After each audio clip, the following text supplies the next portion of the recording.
Before high school, I don't think I truly understood the phrase life is short. For context, I'm turning 15 in January. However, for much of my life, I don't think I truly been living at all. Enjoying my adolescence is something I never really thought about until recent months, but now I realize how truly significant it is, as I don't want to grow older and realize I never enjoyed the wonderful life I had.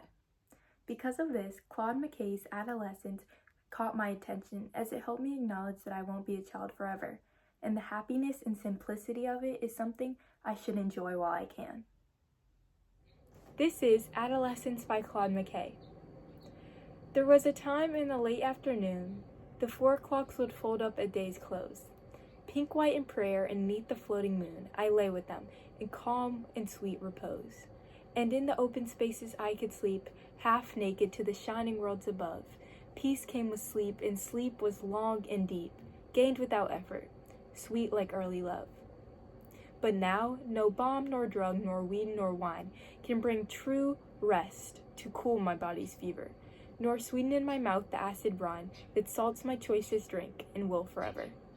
The two devices that captured my attention and related to the theme of Adolescence by Claude McKay the most were assonance and parallelism.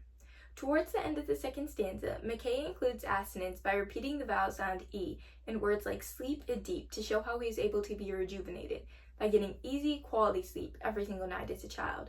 Personally, I agree with this, as resting is something that should be appreciated more than it is, and children often take advantage of abilities like this. The second literary device used in adolescence was parallelism. In stanza 3 in lines 9 through 10, he states, "But now, no balm nor drug nor weed nor wine can bring true rest to cool my body's fever." The repeated phrase of nor shows that nothing will ever bring you back to the carefree days of youth, before you were faced with burdens and responsibilities of adulthood. While I can admit that adulthood has its perks, nothing should blind you from the joy of childhood.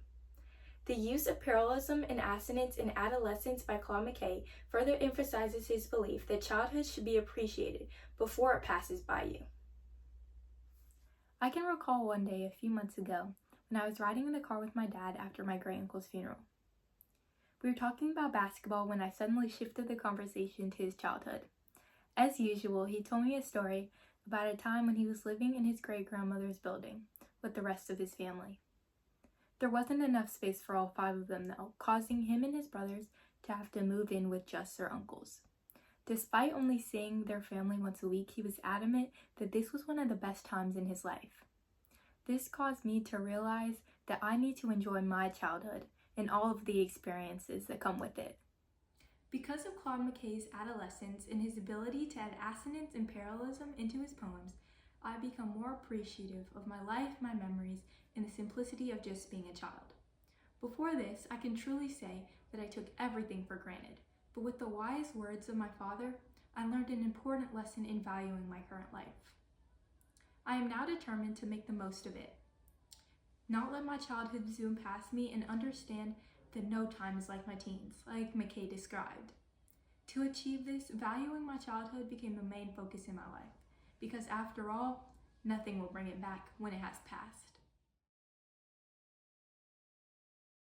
Why now, Claude McKay's Adolescence. Because